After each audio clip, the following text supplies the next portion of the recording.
అసలు తుఫాన్ ఎలా వస్తుందో తెలుసా? సముద్రం మొదట ప్రశాంతంగా ఉంటుంది, అలలు మెల్లగా తాకుతూ ఉంటాయి.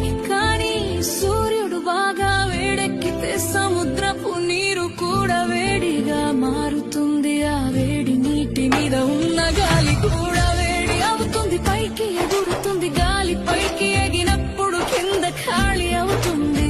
అప్పుడు చుట్టుపక్కల చల్లని గాలి ఖాళీ నింపడానికి వస్తుంది. ఇలా గాలి ఎగరడం దిగడం మొదలవుతుంది. అలా తిరుగుతూ తిరుగుతూ ఒక పెద్ద చక్రంలా మారుతుంది.